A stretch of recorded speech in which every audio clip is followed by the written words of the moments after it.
I've introduced creativity for me in my life through my work, and now having a corporate role that isn't actually very creative, I have to allow creativity into my world through blogging, through doing this. This is creative, you know. I even enjoyed flower arranging this morning, you know. So just creative pursuits like that are good. So I think there's a lot of people that think creativity, I'm not creative. I hear that a lot. People say, oh, I'm not creative, so I wouldn't have any room for creativity in my life. That's wrong. We're all creative. Inside all of us is that natural pursuit of joy through creativity. So it's so good for your soul, and scientists have endlessly proven the neurological and psychological benefits of free-flowing creativity. They've actually proved in studies that when your creativity starts to diminish at around the age of 10, which is really sad because you're born with this endless, boundless pursuit of joy, creative, exploring the world. And as you get to around sort of 7, 8, 9, by 10, it's really, really diminishing.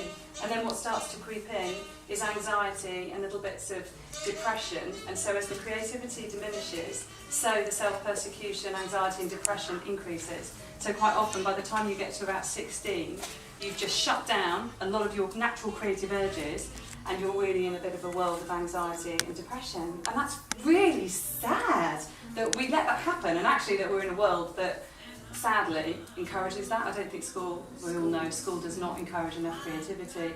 So we're squashing the natural, innate part of ourselves that are creative. So we've now got to take control of that and make sure that we do embrace the fact that each one of us is creative in our souls, and we need to find the time to introduce creativity into our lives.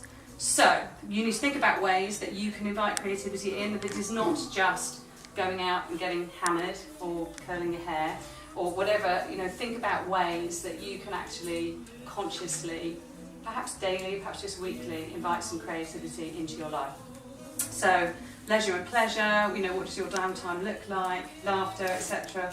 But even I find it quite creative getting dressed up, as you can probably see. You know, I love my dresses, and you know, I just love it. So I found that's a way of me having a creative outlet, even in quite a sort of flat corporate world. So now I just want you to go back to your inner child, so you can reconnect with that joyful, gorgeous person that you were when you were 8. So I asked everybody to find a photo of themselves when they were 8. If you've managed to do that, brilliant. I want you to do this exercise in isolation, and I want you to go and find a quiet place in the garden or in here. And I want you to just look into the eyes of you, go back to who you were at that time when you were just 8, and really think about how you felt at that stage in your life, and kind of what things motivated you, what were you drawn to? Because life was so exciting, wasn't it? Natural curiosity, what was bringing you joy, what made you laugh, and think about the relationships that mattered most. How did those relationships make you feel? So spend some time.